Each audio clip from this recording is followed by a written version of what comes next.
Well, welcome everyone to the Future World Scotland. Lovely to see you all. Happy New Year to you and a very warm welcome. If this is your first time, very warm welcome to you. If you've been with us before over 2020, welcome back. Really looking forward to our learning journey over 2021 and sharing it with you all. I'm here with my co-organizer Donald, as usual, just a reminder that we do have a code of conduct. So in short, we just ask that you're all respectful to one another. We want everyone to have a great experience. If you're, from outside of Edinburgh, it's lovely to know where you're joining us from. So feel free to share that in the chat. We'll do the usual community shout outs at the end. And in terms of the Q&A, we will facilitate that as usual using the chat. So if you do have any questions for our guest speaker this evening, feel free to drop them in the chat and prefix them with Q. So it's easy for me and Donald to spot them and sift them. And just to say, I do seem to have developed some sort of chest congestion. So hopefully I won't start a fit of coughs before I finish this intro. And with that, I'm delighted this evening that we're joined by none other than Gunther Verheyen. Gunther's well known to many of us. He calls himself an independent Scrum caretaker, which I love. He's been kind of working with Scrum since as far back as 2003. And he's also collaborated with none other than Ken Schwaber, so one of the original kind of co-authors of Scrum. He's also written a couple of books, so I do have this wonderful text, which I think is a very enjoyable read on the framework. And this evening, he's going to be sharing his insights on how we humanize the workplace using Scrum, which I think is very topical given the kind of virtual world that we currently inhabit and all the challenges that brings. And with that, I'm going to hand over to Gunther to share his thoughts. Welcome, Gunther. Good to see you, my friend. Hey, thank you very much, Saf, and Donald also as a co-organizer. Thank you again for the invitation. I do hope everybody had some good holidays. What a strange year we've had. And let's not be optimistic about the rest of this year. Try to be some sort of realistic. You never know what's going to happen. So we'll probably all get vaccines at some point in time. They're working very hard in Belgium to get that done. So I live in Belgium, in the beautiful city of Antwerp, which is quite empty now.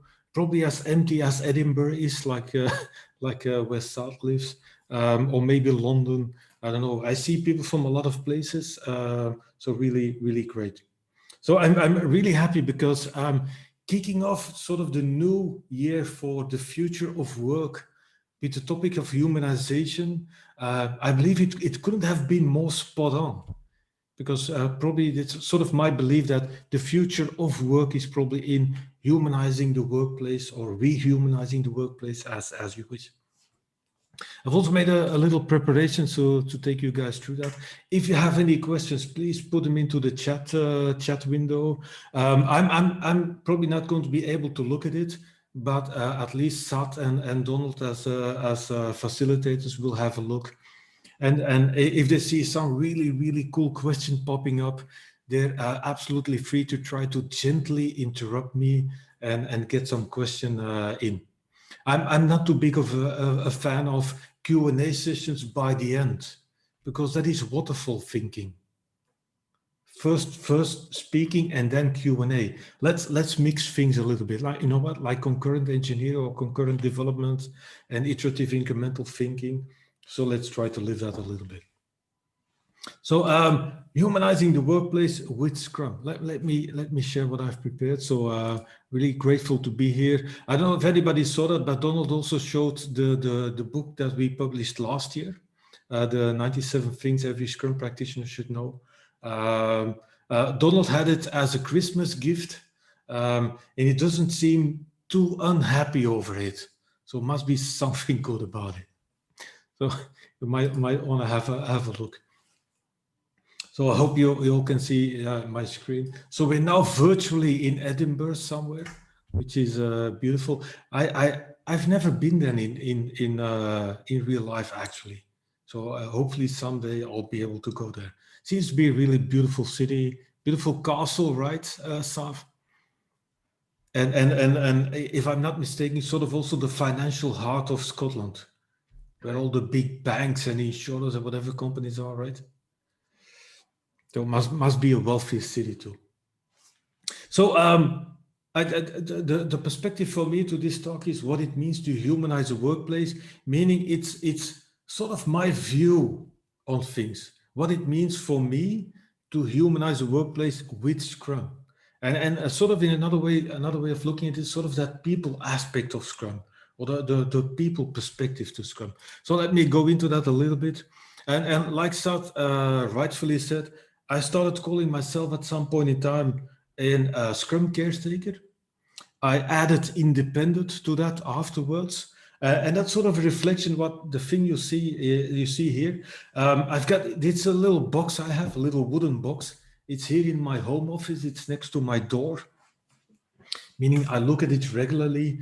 Long time ago, I bought it because it resonated with me, saying life isn't about finding yourself, life is about creating yourself. In the meantime, I found out that it's a quote from George Shaw, the famous novelist, it seems, and it resonated with me because in several ways. First of all, personally, for my personal life, or my personal view on life, but in a way also about Scrum. And this whole agile thing that we're trying to get across to people, agile way of acting, thinking, acting with agility. Acting with agility doesn't mean sitting around waiting for things to happen. Sort of much like life. It's not about sitting around waiting for things to happening, and then blaming others for not happening, or blaming other people, looking angry at other people. It's about doing stuff, finding out, taking action. And that for me applies also to Scrum. So you could also say that Scrum is not about finding it somewhere. Scrum is about making it happen. And that's why I like it so much. And it resonated also, and it connects also to what Saad said, that I started calling myself a Scrum caretaker. It's not like long time ago. It's not like when I was born, and maybe sort of a year after that, my first words were, "I am a Scrum caretaker." It's something sort of that I found for myself. Back in 2016, after a period of working 3 years with, like Sat said, with Ken Schreiber at Scrum the Talk, and with people like Martin Hinchelwood on the call as a fellow trainer. So in 2016, leaving and going for total, let's say, independence, feet on the ground again, independence, working with teams out there in a self-employed way. I had to think of a title for myself because, you know, we all have this thing like LinkedIn and so on. So I had to enter a title at LinkedIn, a role, a description, a title, whatever. I'm like, yeah, no, I'm a one-person company. I started that company back in 2013 when I left Capgemini, arts consulting company, to work with, then to work exclusively with Ken. So giving up on that exclusivity, being out there, I had to find a title. I'm a one-person company. I could call myself the CEO, but sort of silly for a one-person company because I'm also the CFO, I'm also the marketing officer, I'm also the help desk officer, and I do all of the support, I maintain all of the computers and so on. So I thought, let me choose something that I feel intuitively reflects or mirrors who I am. And I felt like caretaker, Scrum caretaker. So my life has been revolving around Scrum for quite a while now. Actually, since 2003, like Saad said, which is scary because that's over 17 years of Scrum. Although honestly, my life of Scrum did not start with Scrum, which is strange enough a really good thing. Because my life with Scrum started with something that is called extreme programming, which is really cool. But it showed me, as from the start, how important good development practices, development standards, engineering standards, and so on are. And that's really important because since a lot of people are forgetting that. So my life is Scrum, not starting with Scrum, and it was 2003, and it was in 2016 I decided to call myself a Scrum caretaker. Why? Because caretaker for me also reflects, hopefully, some sort of interest in working with people. It's not just about Scrum. It's not just about the process of Scrum. It's not just, which is even more important than the process, it's not just about the products that we build and that we maintain and evolve with Scrum. It's also about the people doing the work. So caretaker also reflects this idea of caring for people. And then added independent to that. And again, life is about creating yourself. And then it was only last year that I found out that I could put words to what I feel that I'm doing, and what drives me the most, and that is actually humanizing the workplace. And I found out because over the past 2 years, I've been talking a lot about engagement of people. So not just commitment, but engagement of people. I've been doing some research, some reading on it and so on. I recognize that we have a lot of things in Scrum to help people engage or sort of re-engage. And I wanted to focus that aspect of Scrum a lot more. So combining the idea of using Scrum to build better products, but also use Scrum to help people develop themselves in a way as professionals, hoping that those two will reinforce each other. The ability to build great products, the ability to develop yourself, and loving those two aspects and bringing them together is, for me, quite important. So life is about creating yourself, much like Scrum, actually. Now, I've been around for a while. I've seen small, large, medium, whatever sorts of organizations. And let's say sort of over the past 10 years, a lot of companies went through things that they call an agile transformation. And I've been watching a lot of them, been involved in a couple of them, and came to realize that whatever sort of transformation companies want to go through, they want to transform themselves. If you want to do it in an agile way or towards a more agile way of working, whatever people call that, I felt like there's a couple of, I feel, premises that we should take into account when going through what sort of organizational transformation too.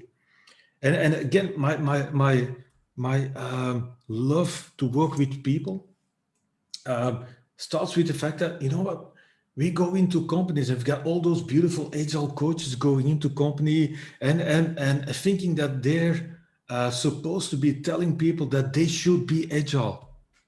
And like, yeah, but why would you do that? Because for me, people are naturally agile. Because agile means adapting to new insights, building on new insights, gaining new insights and using and applying them. We do that in our personal lives all the time. We don't need anybody to tell us that we should be agile, that we should adapt our holiday plans, or that we now should stay at home because there's some sort of thing happening out there. We have the natural ability to adapt. We don't need that. It's in our genes. We are human beings. We are social creatures. We have the natural ability to adapt. It only seems that in our professional environment, that natural ability to adapt, to be agile in a way, is being blocked or impeded or limited all the time. It means we are prevented from showing that natural ability. And that's for me very important. Whatever transformation you want to go through, start with the fact that people, individuals, human beings, we are naturally agile. We don't need people to tell us that we should be agile. We need people that might want to take away all of the elements that impede us from showing that ability.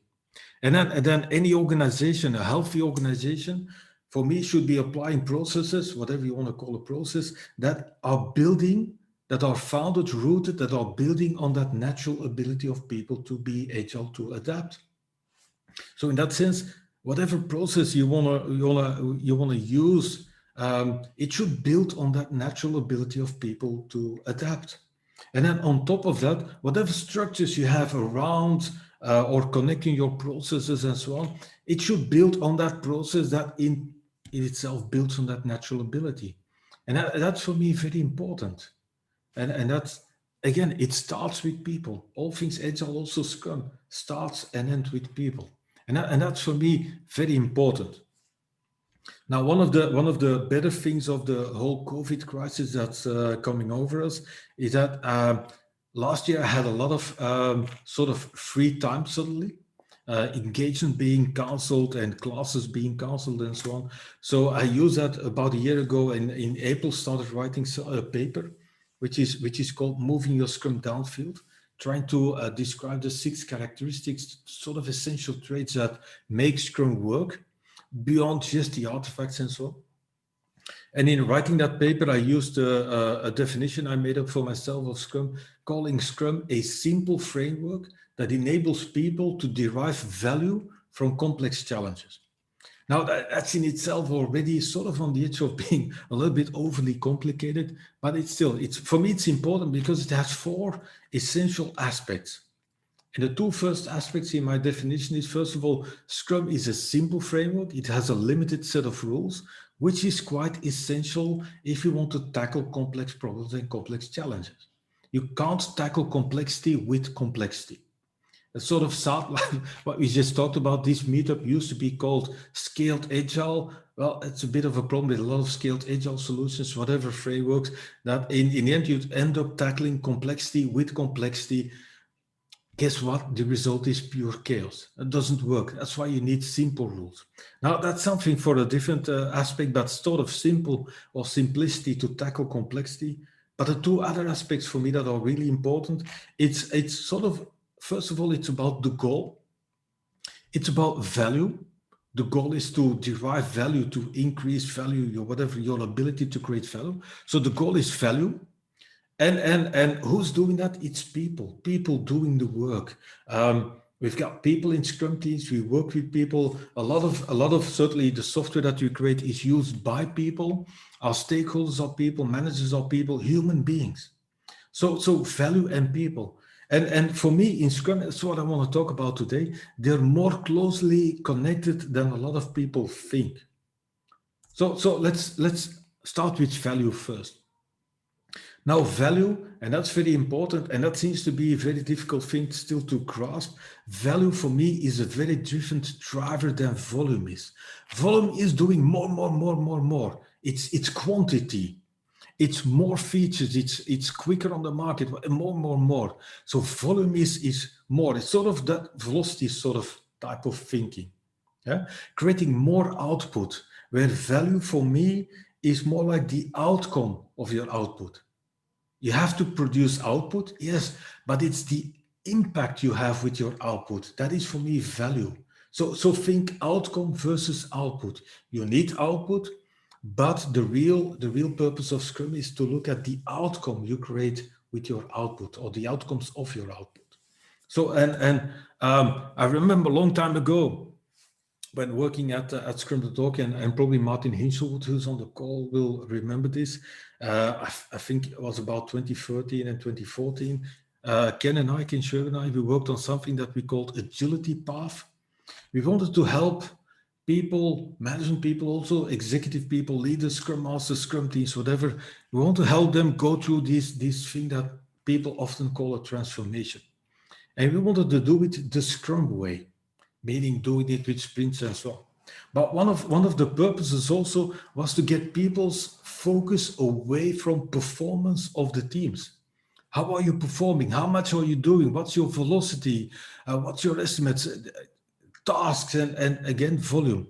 And we wanted to draw their attention towards value. So not at the performance of the people, but the outcome, the impact of their work. So not how much work do you do, but what are we achieving with your work? And to make that more tangible, we added something to that, and it was in a framework called Agility Path. Nobody knows the name anymore, but that's not important. Nowadays, I call it more like a sort of exploratory management style, rather than predictive management or exploratory management or empirical management. And we wanted to make it more tangible. And sort of my creativity stops when having to think about stuff. And a lot of companies have this thing called KPIs, key performance indicators. I assume a lot of people know them. Nowadays, I know that a lot of companies are talking about OKRs, so it's sort of the Google alternative to KPIs.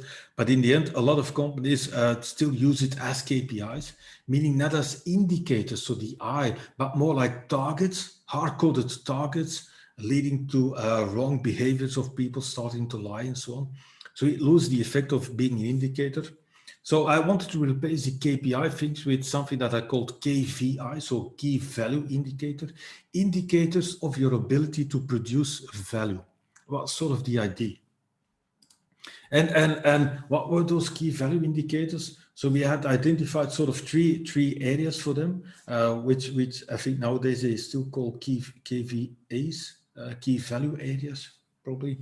And sort of at the highest level, value being reflected in things like financial returns, benefits, profits, financial profits, financial benefits, return for the company, maybe in a negative, more like negative expression, cost reduction or cost cutting fix, often something with money.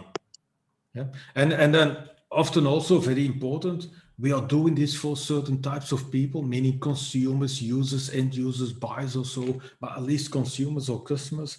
Your ability to deliver value being reflected in an indication of customer satisfaction. For instance, it might be an NPS types of other types of service, but at least value for the organization. And for most commercial organizations, that would be something with money. Value for the people that we do this for, consumers, customers, and buyers, but also value for the people that actually do the work, which is often something that a lot of companies forget. When I ask them about what would you call value, how would you identify or define value? Most often people come up with value for the organization in terms of money or other benefits, something with users. But what about the people doing the work? What if the value of adopting Scrum to become agile should also be in engagement that the teams feel, re-engaging them. And then next to that was sort of what we call value, sort of primary ability to deliver value reflected in some potential measurements. And as you can see on the left-hand side of the screen, the goal was to do this sort of measuring in loops so that you have feedback cycles.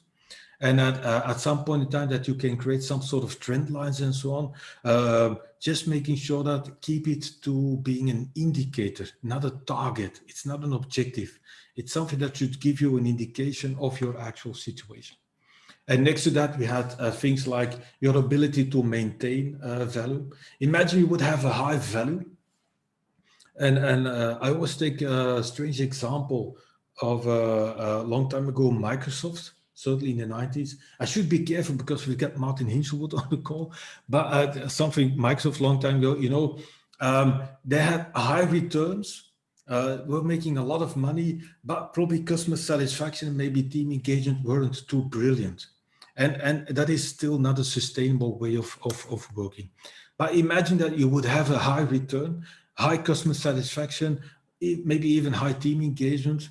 What's the purpose of that if you can release, let's say, only once a year? Because in the meantime, between two releases, you're sort of blindfolded again. You don't know where you're heading for. So ideas to maintain your value. And then also the idea of, I think, implementing or adopting Scrum, and that's also an expression of become more agile, is also to free up time for people so that can start about innovative ideas again. Again, it's different things than volume. If you're in a volume way of thinking, probably you're pre-planning your days, utilization types of thinking, capacity types of thinking. You take away all sort of energy and mental room to think about better ideas to do stuff, under pressure to do just more, quicker. It's not sort of helpful. So value in itself, your ability to sustain that value, and also your ability to discover new value in terms of innovation. Yeah. So that was agility path. I'll come back on that. But it was the idea of working with key value indicators and at the highest level, thinking about something with money, value for the organization, value for your users, your consumers, and value for the people doing the work, which is the last one is often, sadly enough, forgotten. Now I've added sample to that because you want to think about this for yourself. your context, your organization, your product, your user base, your market, your competitors, and so on. You want to think about those things for yourself.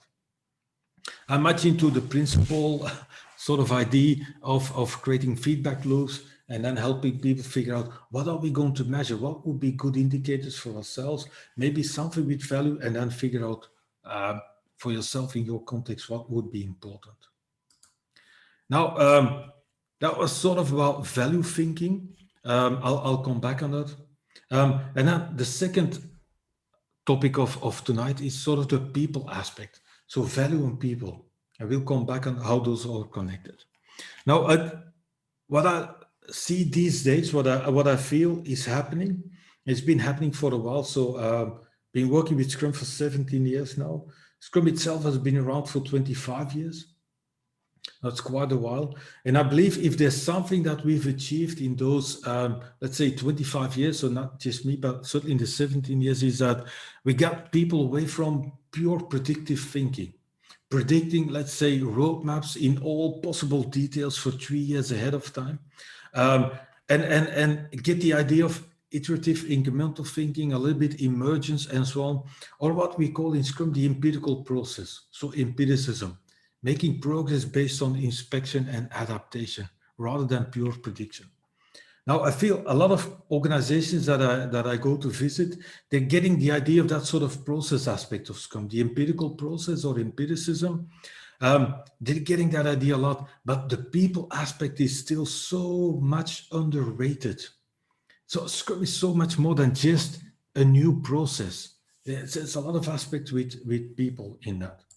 So, and that, why do I think that's important? For me, Scrum's DNA, so I also described in that paper, is built upon a sort of, DNA has two strings. One string is indeed empiricism, so meaning empirical process control, the empirical process, but the other aspect is self-organization.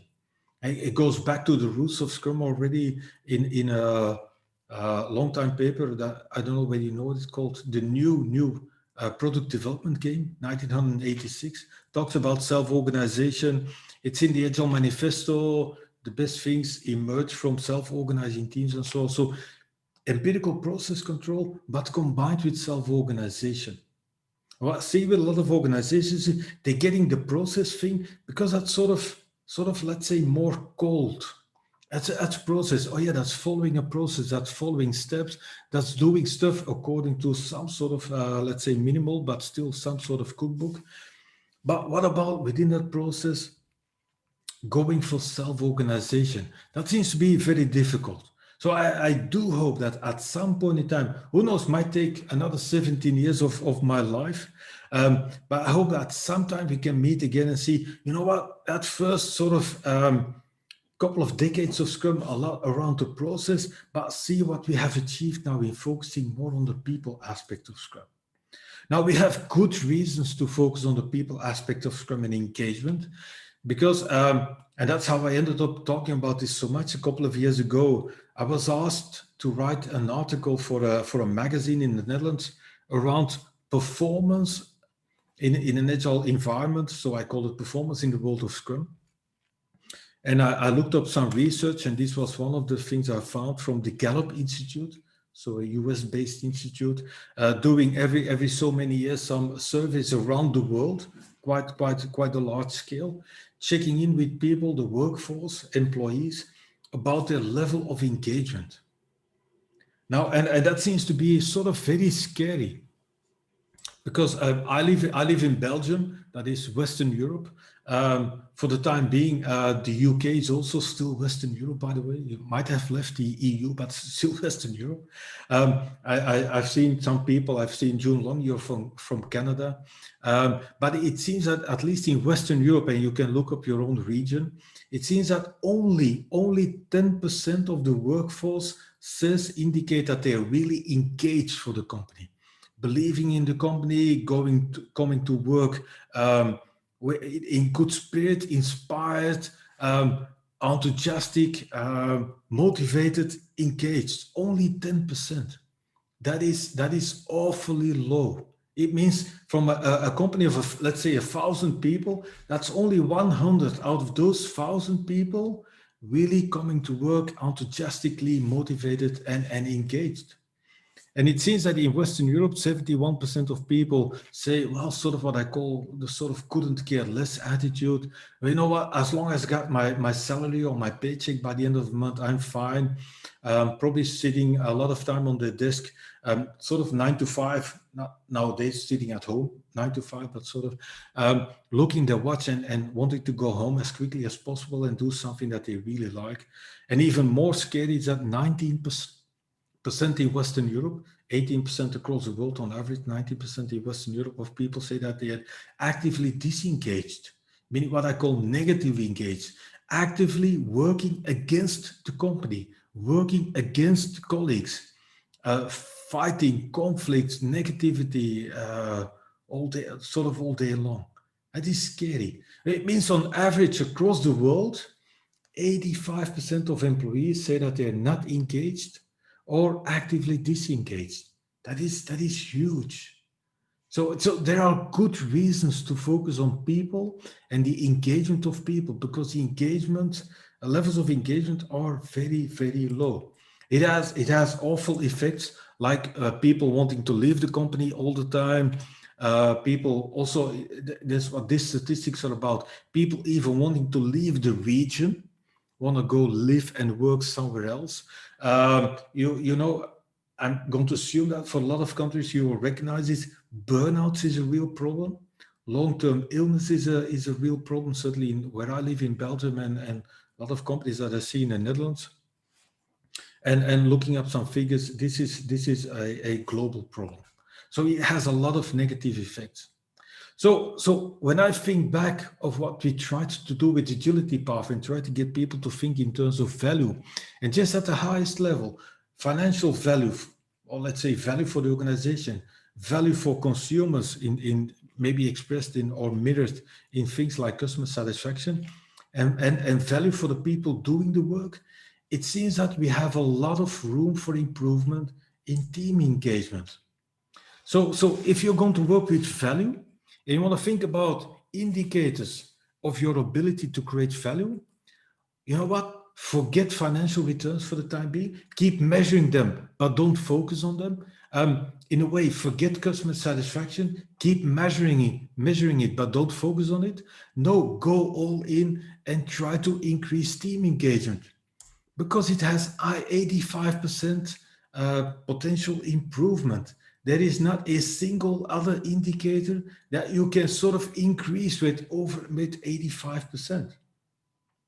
So go completely for team engagement, and it's my belief that as an organization, the gift you will get in return is you will get more money from your work, higher profits, higher benefits.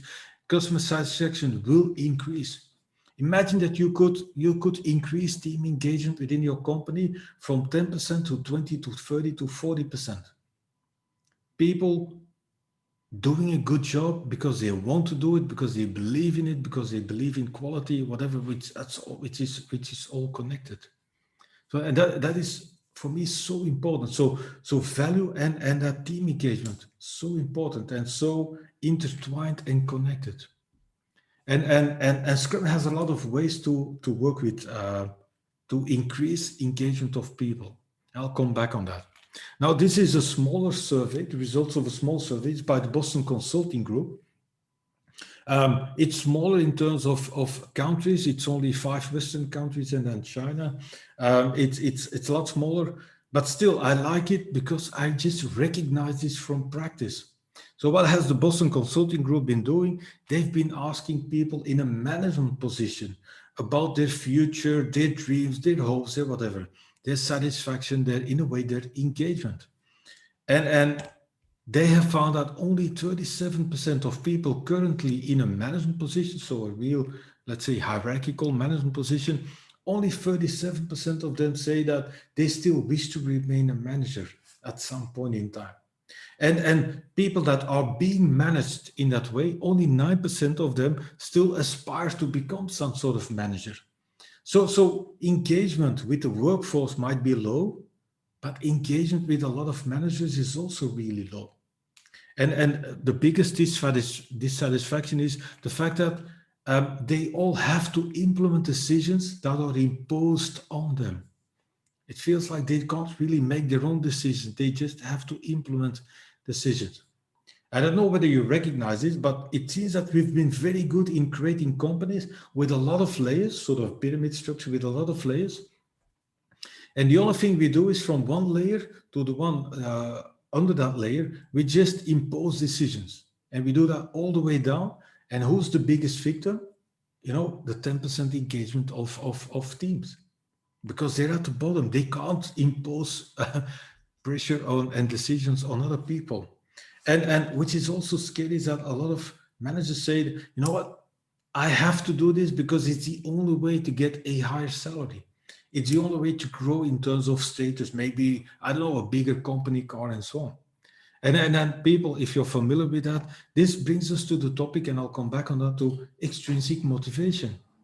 They are not intrinsically motivated to be a manager. They're just doing it because of status, maybe ego, company car, salary, and so on, which is not healthy.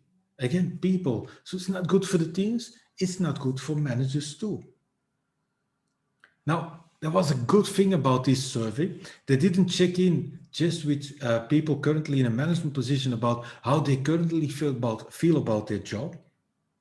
They also checked in with those people to think, yeah, so if you don't want to wish to remain a manager because you don't think it's good, it's not the way it's happening, you have to implement decisions, you're only doing it because of extrinsic motivators, what should change then?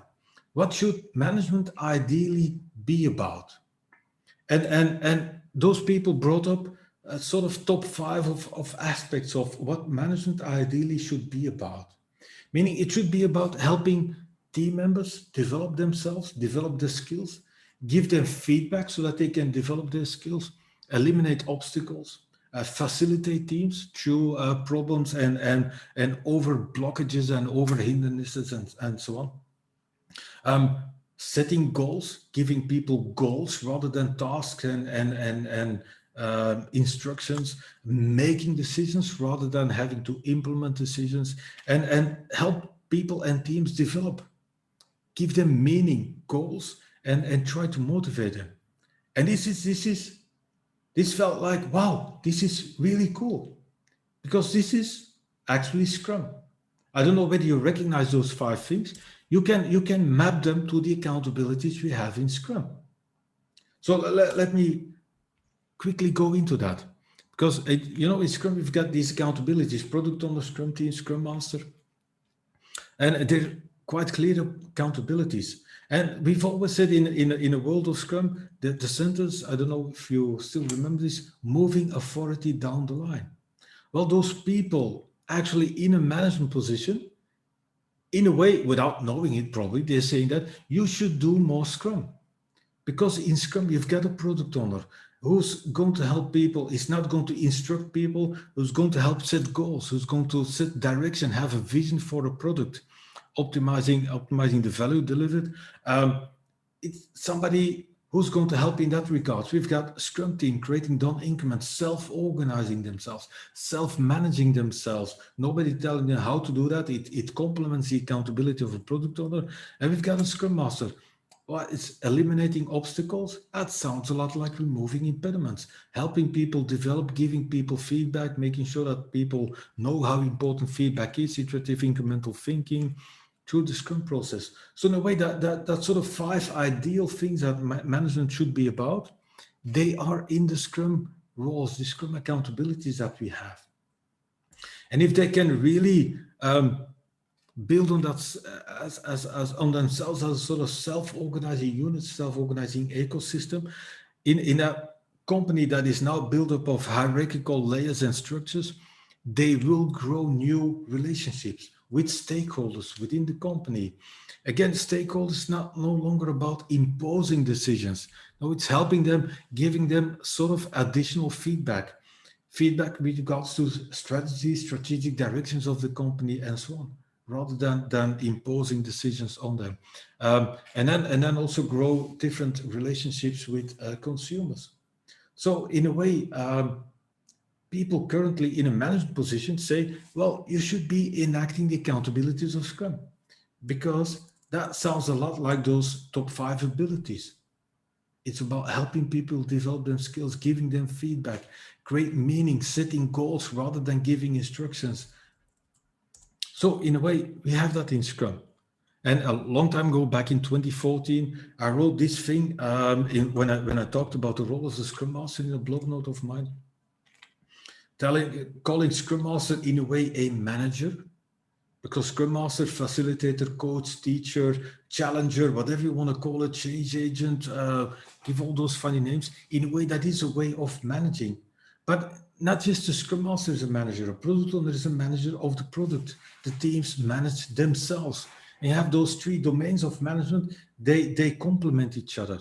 So management suddenly becomes not something that is just purely hierarchical, but it is shared across a group of people, across an ecosystem. So, and that's for me very important. And that's why I call this thing, Scrum starts with product. Yeah.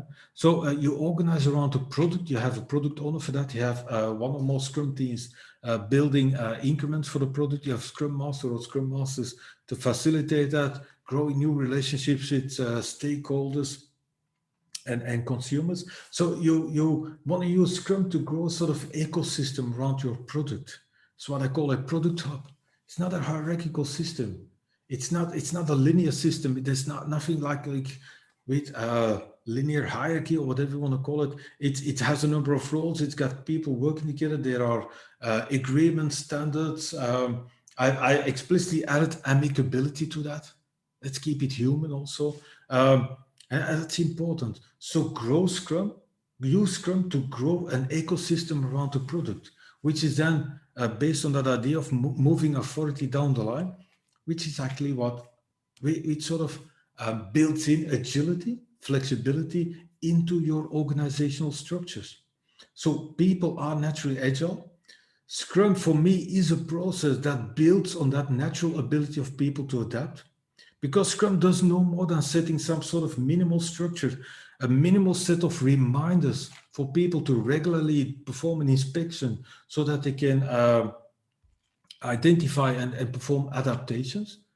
So people naturally agile. Scrum as a process builds on that ability.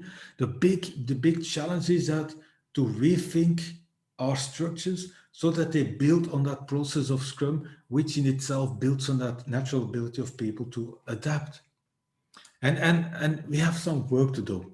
But this again is in line with that old paper, 1986, the new product development game, which in a way already talked about the role, if you want, of management in new product development, which is what Scrum is all about. And they already said that management should act as an investor, or they call it a venture capitalist, meaning not intervening on a daily basis, but providing guidance, money, moral support, giving feedback, helping people do a better job rather than telling them what to do. They already talked about that. 1986, and we are still figuring out this sort of role of management in a context or a world of Scrum. Yeah. And I see there's still a little typo in there, but I don't know who notices that, but I do. It bothers me enormously. But still, so it already goes back to the new product development game. What if you would have a product hub, a product with a product owner, one or more Scrum Masters, one or more Scrum teams to build integrated, releasable versions of your product, and then rethink your relationship with the people around that. So the 1986, and we're still struggling with that. And a lot has to do with the fact that we're still looking, for me, a lot of organizations still look at people as resources. And people are not resources. And Sat, you've shown my little green book already. This is a quote from that book. It was already in the first edition, 2013. People are not resources. We are people, human beings. We are not robots. We are not cogs. We are not replaceable pieces of machinery.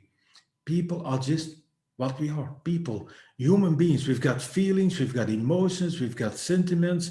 We can be in a good mood and a not so good mood. We can love to work at home and some others really don't like it, or the other way around. We are beautifully complex and unpredictable creatures. So we are not robots.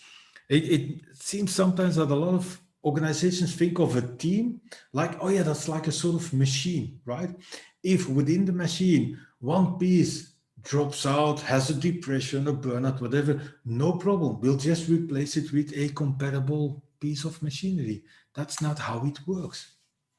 You can have two people, same CV, same experience, similar education, whatever, and they can be very different people, individuals to work with. So you can't just take one person out of a team, replace them with somebody else, and expect as if that everything goes on as if nothing happened. That's not how it works to work with people. So, and that's for me very important, and that's something really, really important. And I feel, remember the low levels of engagement. So when I started talking about these topics, I started with pure engagement a couple of years ago, and I moved towards humanizing the workplace. And I had to think back of some sort of old experiences of myself. And I remember the last time I had to go through what is called a yearly performance review. You know those awful things that there's still companies using that, and more than is healthy. That was by the end of 2010, and I still remember what an awful experience it was. I felt abused, I felt manipulated, I felt that people were using stuff against me. I felt like my yearly performance review was, despite the fact that I had spent so much time on preparing it, it was still, the outcome was one big surprise for me. And it wasn't the surprise that I was hoping for. In that sense, it wasn't a good surprise, it was a bad surprise. They officially said it wasn't connected or coupled to salary discussions until after a month, I found out that my salary increase was denied because I had not so good review before that. My review was only sort of average. And like, oh my God, this really was not helpful. So when talking about humanization and before that engagement and low levels of engagement of people, I had to think back of that because that performance review, that was not really a great motivational thing for me. Or the other way around, it actually demotivated me. So maybe you want to think back of how that's working for you. But I remember 10 years ago, by the end of 2010, having to think about this. Why is this so awful? Why does it feel so bad for me? And it's sort of recurring theme in my career.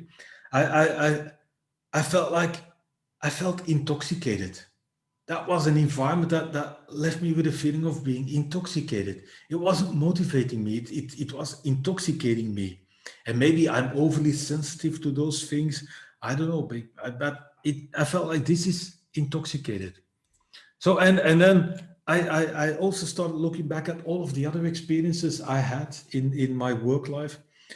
Just little secret, I'm a really old guy, so I turned 50 last year.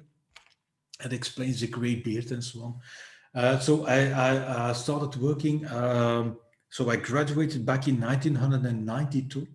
So by the end of 2010, after that terrible performance review, I looked back at all the things and I was thinking for myself, sort of scales or levels of valuation. How often have I felt like really valued within a company? And oh my God, I had to realize that in general, I most of the experiences was feeling intoxicated.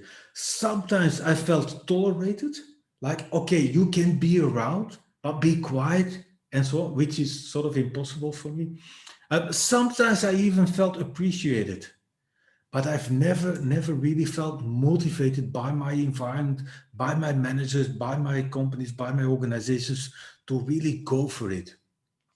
So think about it. Think for yourself. Do you feel intoxicated, maybe tolerated, or do you feel like, yeah, this is motivating me? People are motivating me. And then I had to think about what would make me feel valued, or and try to extrapolate it to other people. And I come with this idea, this sort of triangle. Well, how could I increase my feeling of valuation if I can do something that I really like to do, that I have an interest in? Yeah, this is something I really like, having an interest in. This is something that I have a talent for, or that my organization helps me grow my talent, or even develop my talent. And in a domain that I like to work in organization, a domain, I don't know, economic domain, might be, I don't know, artificial intelligence of the e-com world or an internet or whatever, the financial world, even lawyers, whatever. So something that I feel is something I want to do, something I feel, yeah, I'm good at it, or I might be given the means to become better or become really good at it. And it's in a broader environment domain that I really like to work in. That would increase my feeling of valuation. And that sort of feeling of valuation, how to connect that to that finding out, discovering it is something that you want to do, it's something you feel that you have the talent for, or how can we help you develop that talent or grow that talent? Is it something that overall that you really an environment that you want to work in, and how to connect that? I don't know, but I do know that a yearly performance review, not helpful. Really not, because it's not about helping. And think back of people currently in a management position, helping people find out, helping people develop, giving them feedback, giving them goals, which is very different than at least what most yearly performance reviews are about. So think about it. Those are two topics that I thought about a long time ago, 10 years ago, after my last awful experience of a performance review. Yeah, it didn't leave me with a feeling of valuation, and I couldn't connect it to that sort of triangle of valuation for myself. So think about it. At least that whole helping people should be an iterative incremental process, a cyclic process, not just once a year, also not just twice a year, bashing on people and then thinking that it will motivate them, because that's sort of the old carrots and stick strategy, Try to entice them with a beautiful carrot. If you work really hard, you will get a beautiful performance review, and also even a salary increase. But in the end, you just bash them with the stick. That it doesn't work like that. And that brings us to the topic of Daniel Pink. I hope you've heard of it. Daniel Pink, a guy, wrote a beautiful book. It's over 10 years old. It's called Drive. It's about what motivates people. And Daniel Pink in his book describes social and other research, all has to do with people. And he has found out that in our line of work, let's say cognitive work, creative work, complex work, let's say highly unpredictable work, that unpredictability, that organizations are discovering that, yeah, the empirical process works better, cool. But you know what even works a lot better? That you would try to have engaged, let's say, intrinsically motivated people, because Daniel Pink has found out that in our sorts of work, money actually is important. It is. Um, that's some sort of misconception I feel that in our Agile world has gone around Daniel Pink, saying that Daniel Pink says that money is not important. No. Daniel Pink said that money really is important, but up to a certain point. Once you've got the matter of money off the table, meaning you can go to work not having to worry about paying off your house or your mortgage or feeding your family. When the topic of money is off your head, um, then you can focus on the work again. So money is important, but beyond that sort of level, and that's not black and white, obviously, it doesn't work like that in a complex and human environment. But there's a sort of tipping point where money is not the biggest concern anymore, where the work is the concern again. And that's where Daniel Pink says, beyond that topic of money, what really counts for people is what Daniel Pink calls autonomy, mastery, and purpose. Now, one thing, Donald has shown you the other book that we published last year, 97 Things Every Scrum Practitioner Should Know. For that book, I've invited people from around the world, known and a lot less known people also, to contribute an article, 97 in total. And a few of them are from a Belgian friend of mine who's not just into Scrum, but also into neuroscience, which I find very fascinating.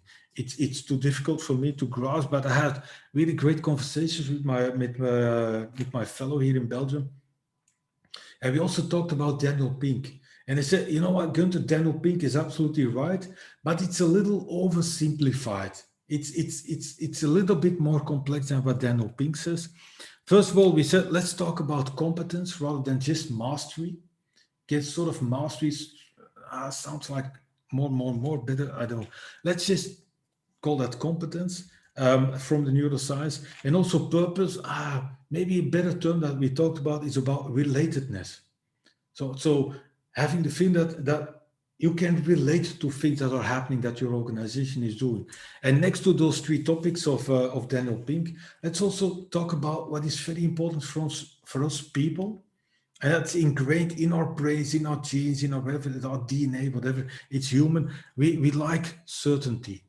We don't like uncertainty. So we like some sort of predictability. We have all these little mechanisms of anticipation for that. And fairness, and that's already a little bit in the money aspect of Pink, is also very important. So working with people, understanding what causes valuation or not, and try to increase valuation and try to increase engagement of people. That means you have to be aware of what is it that really motivates people.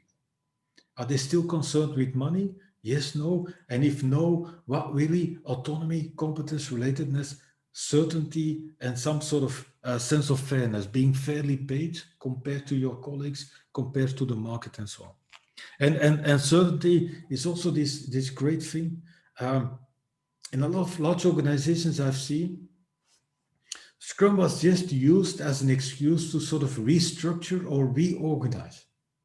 I don't know whether you recognize that. Scrum was just, or we're going to go agile, we're going to need less people to do more. Meaning they were just giving themselves an excuse to fire people, to lay off lots of people. And in a couple of those things in large organizations that I've seen as an external consultant, then I was sort of surprised because a lot of managers that lay off a lot of people, they still honestly believe that the people that are not being fired, that they now just go on and continue and that their motivation increases. And I'm trying to tell them, no, you have instilled some sense of fear in those people. Yeah, they now know that I was not part of this layoff round, but maybe I'm going to be part of the next layoff round. You've taken away all sense of certainty and even some sort of fairness. Of course, people are not motivated. They're just scared that they will be in the next layoff round. So it doesn't work like that. That's not how motivation works. So I think that's really, really important. And obviously autonomy, that what Daniel Pink calls, has a lot to do with that self-organizing aspect of Scrum, or self-organization. Yeah? Autonomy, the ability to choose even maybe your own team, in my world, your own product hub, be part of a certain product hub, try to develop yourself and so on.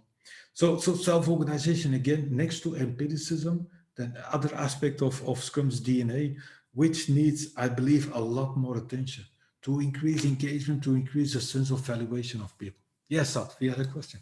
Yeah, and I just thought I would give you a moment to catch your breath. You've been delivering amazing insights and content for the best part of an hour now. We did get a little bit of interesting debate in the chat between some of our attendees just around cool. Self-organization and self-management, and with the recent change in the Scrum guide.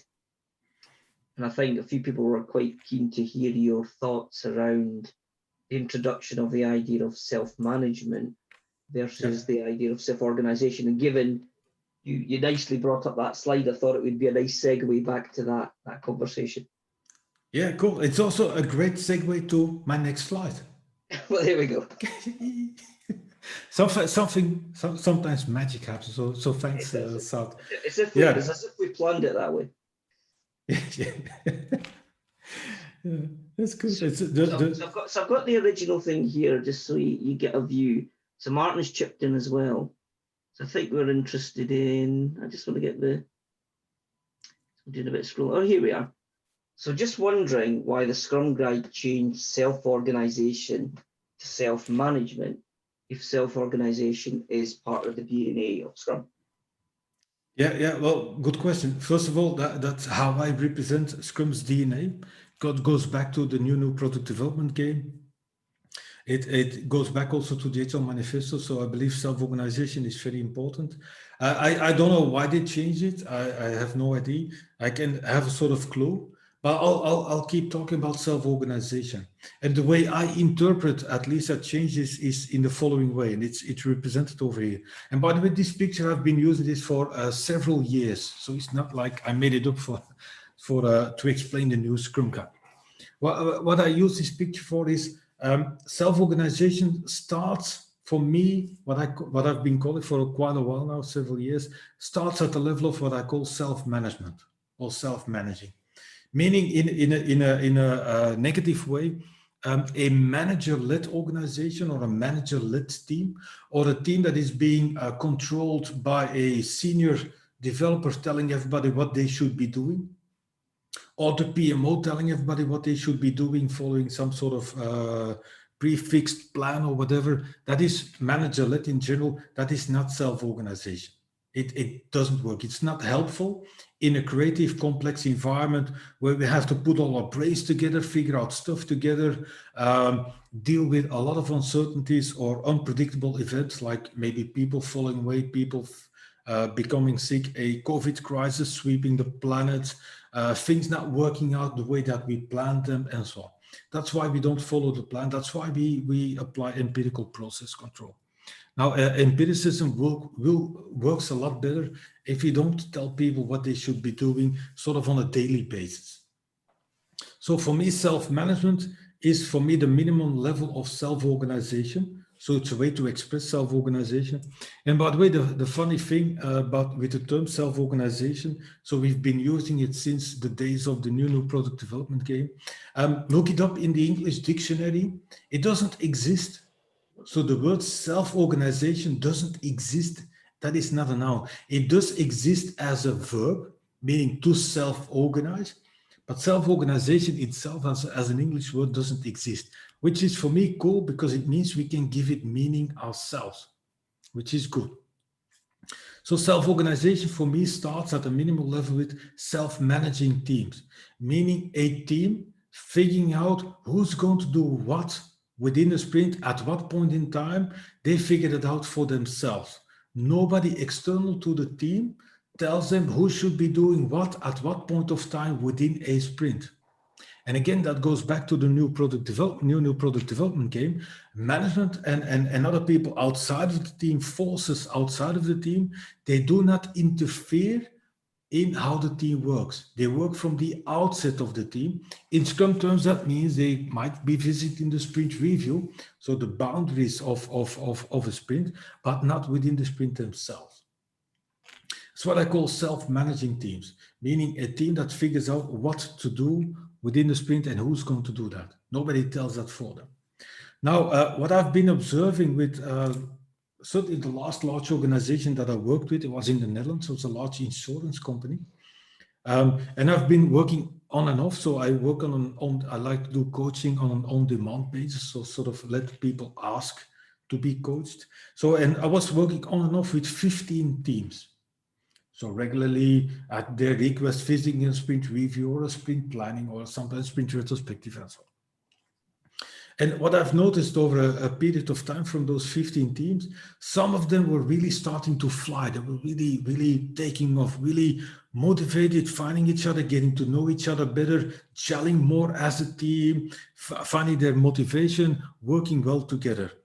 Now, from those 50 teams, I saw about over a period of time, 3 or 4 teams really becoming really what I call highly collaborative. I don't like the term high performance teams, by the way.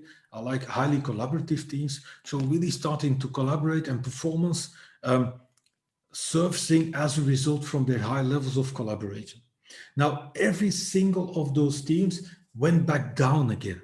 They plummeted again. And why? All because of the same reason. People from outside of the team, external to the team, managers, department heads, PMOs, whatever, executives, pulling people away from the team. Oh yeah, you now go to have to work for the next month. You will have to work in that team because they need you more. So people external to the team thinking that they know better who should be part of the team and who shouldn't and in what team they should be. So continuously intervening in, let's say, team composition.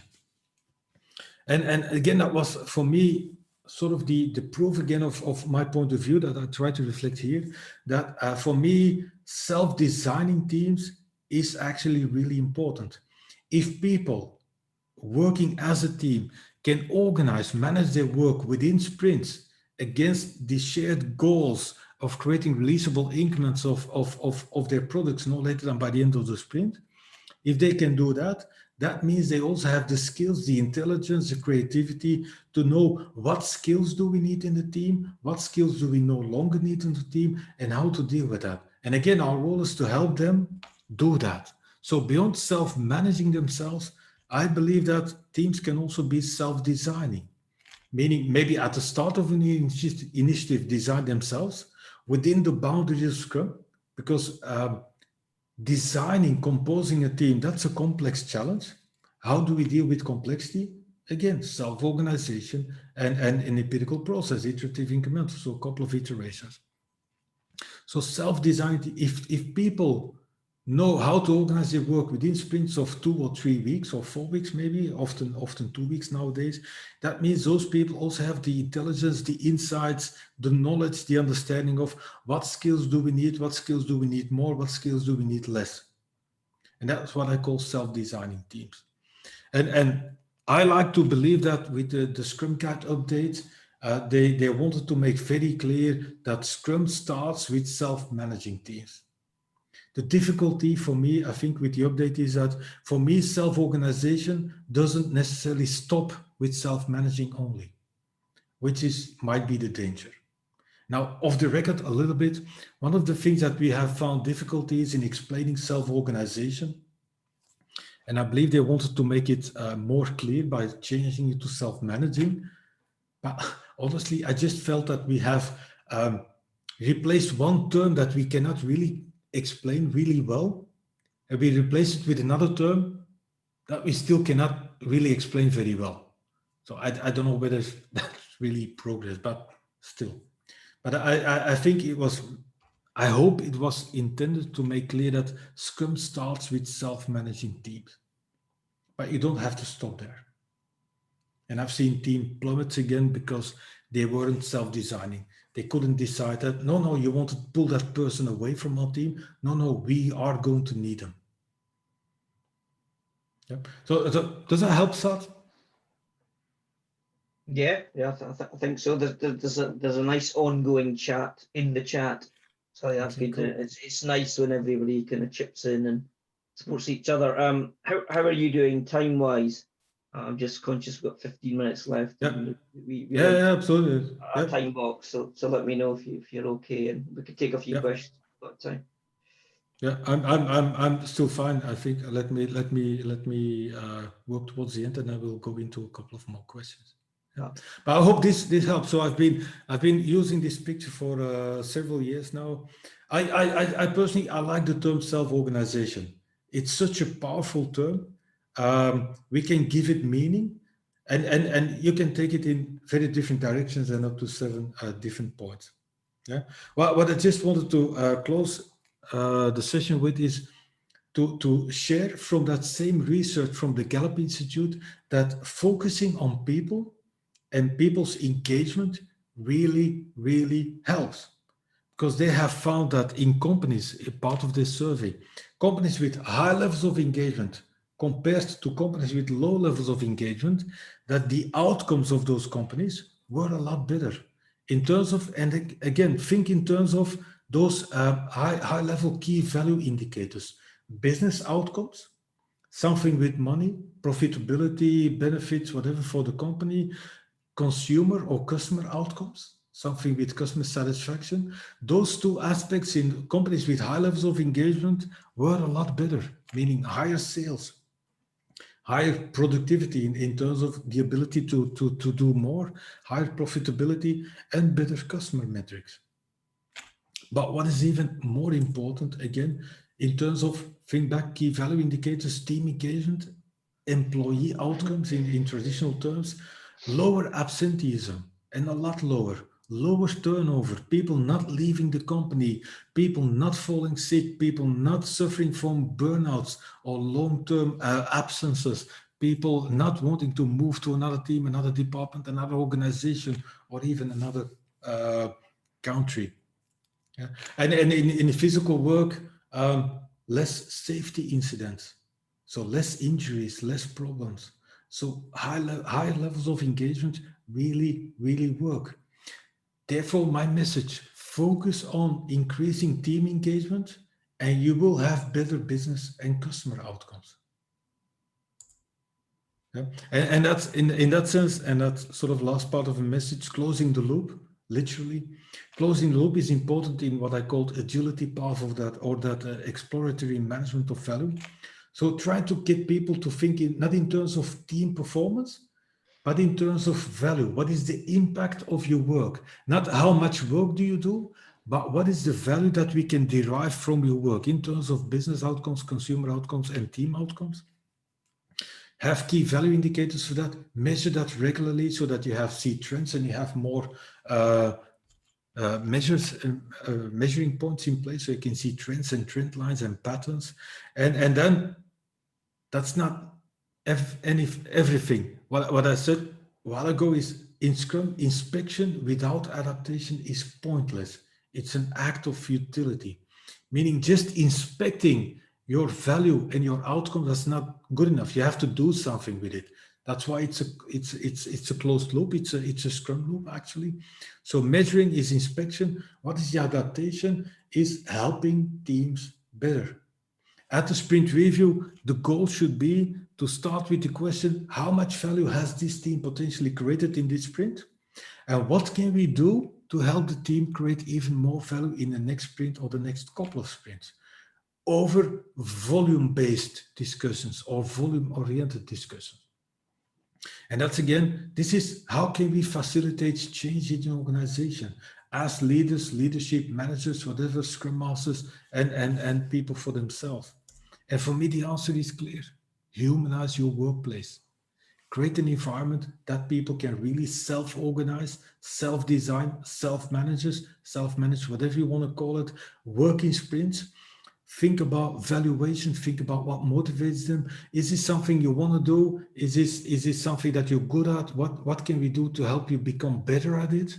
How can we help you acquire new skills? How can we transcend not just cross-functional teams, but transcend cross-functional composition of teams into cross-fertilization, learning new tricks, learning from other people. And that's going to require self-designing because you can't tear up a team all the time and expect those things to happen. So humanize the workplace, create an environment where people like to come to work, where people feel intrinsically motivated again. So that's for me in a nutshell the answer. And then just three more things. If you think about, we started with something like agile transformation, the agile premises to whatever types of organizational transformation. Think back, how are you going to measure whether your transformation is successful? Again, it's not in volume. It's maybe not even directly in value, but it's not a transformation if it doesn't change how you work. If it just adds work on top of what you already do. That idea in Scrum often for people, oh my God, this is Scrum. Now we even have to do more meetings. Wait. If you're implementing Scrum, if you're adopting Scrum, and you're not doing it in a way that you can eliminate existing meetings, it means you're doing something not completely as it was intended to be. So it should change how you work. It shouldn't be a separate change project. It shouldn't add work on top of what you do. It should change how you work on the workflow on a daily basis. That is transforming. And it should simplify how you work. And it should, if it's with Scrum, it should engage people. Again, Scrum should be implemented in a way that it builds on that natural ability of people to be adaptive, to be agile. Those are for me indicators. And that's why a lot of organizations make their transformation, whatever you want to call it. That's why the title, way too explicit, enforced, imposed, they push people around. That's not going to help. create an environment and stop managing for tasks, stop managing for individual performance. Try to foster an environment which has boundaries like Scrum, the rules of Scrum, working in sprints, working as teams, working on a product or delivering releasable or usable increments of whatever it is that you're doing. A sort of bounded environment, and stop pushing people around, stop breathing down their necks all day long, stop working on pushing for tasks and estimates and so on. Look for value and work from the boundaries, and thereby try to create an environment where people can engage again.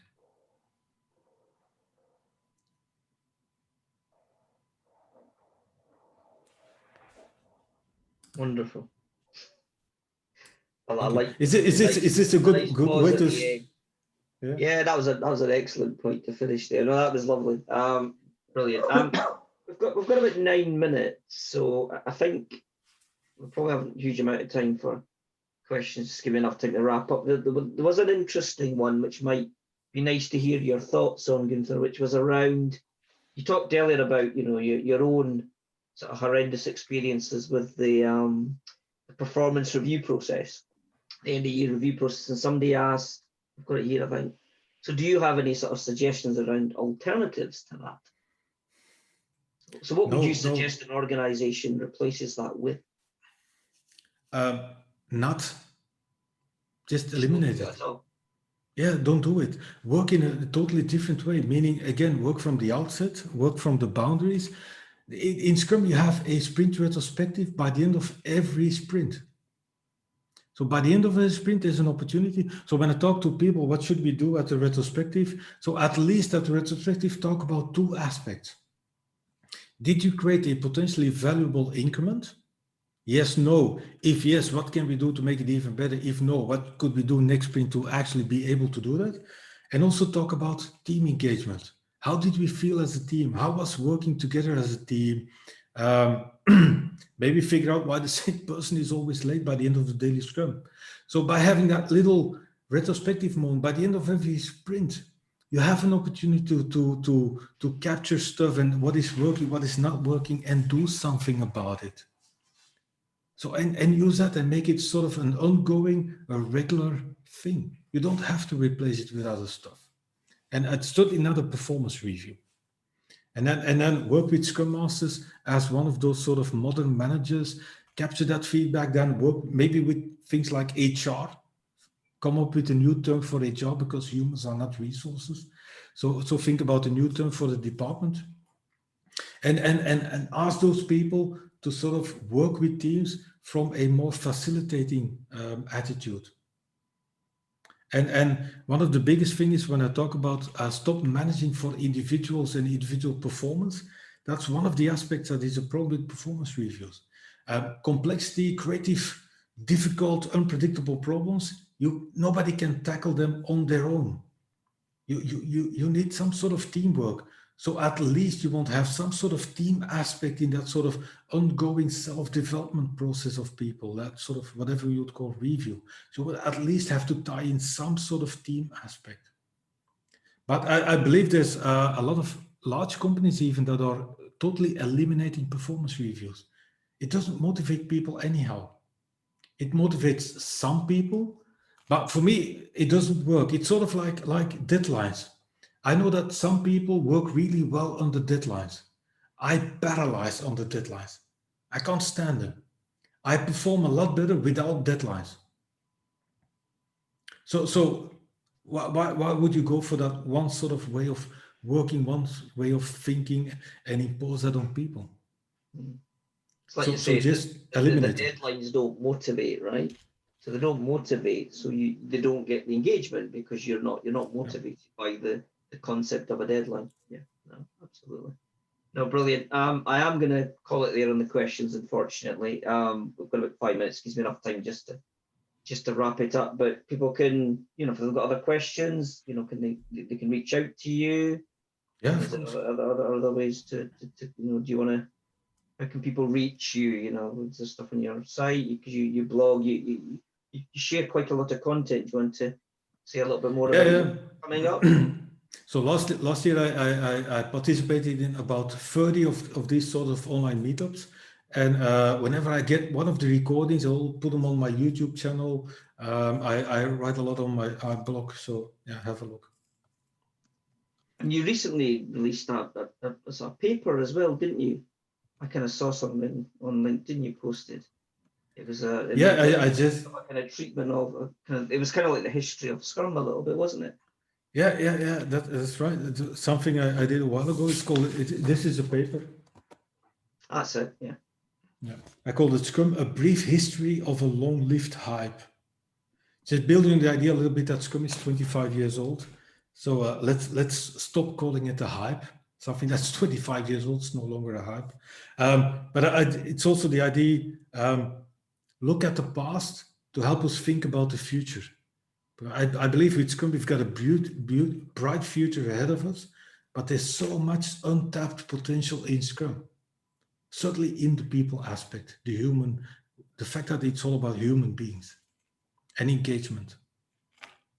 Brilliant. That's a lovely place to leave it. Listen, Gunther, thanks for that. It was absolutely wonderful to hear your insights as ever. I think I'm sure everybody enjoyed it as much as I did. Thank you for that. And yeah, I think it warms us up for the year ahead for sure. So thank you for taking the time and thanks for joining us. And I'm going to give you a little round of applause because I'm unmuted. I'm sure everybody else is giving you a virtual one there. I can see people clapping. Yeah. Thanks for that.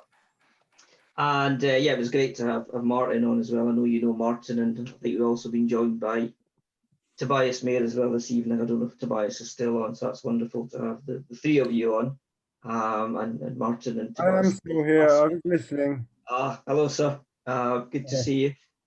So yeah, thanks everyone for joining. It was a wonderful way to kick off the year.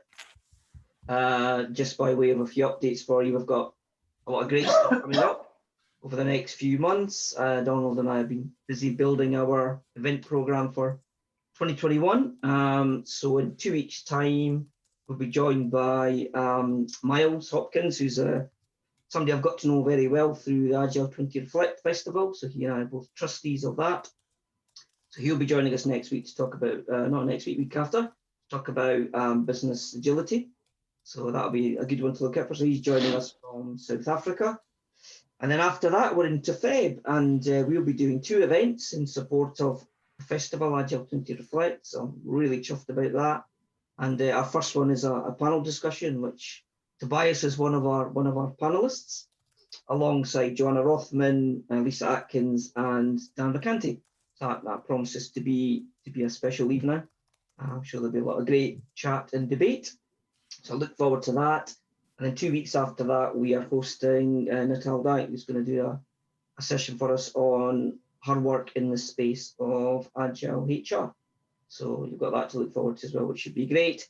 I'm going to be hosting numerous events over the course of February for Agile 20 Reflect, and I'm also talking at one. So yeah, feel free to, I did share the URL earlier, so feel free to go and have a look and see what else you can find. There's already 140 events over the course of February in the programme. So I'm sure there's something there that will be of interest to you. And Donald and I have already got a lot of plans for what we hope to do beyond Feb. So we've got some really good stuff lined up for March and April, which we'll start to publish fairly soon. So thanks again for joining. Lovely to see you all. Great start to the year, and look forward to the year ahead. So yeah, enjoy the rest of your morning, afternoon, or evening, wherever you happen to be. And we hope to see you again soon. Thanks, folks. All the best. Good to see you. Thank you, Seth. Thank you. Thank you, Tata, together. Thanks, everyone. Good work. Bye now. Thank you. Good night.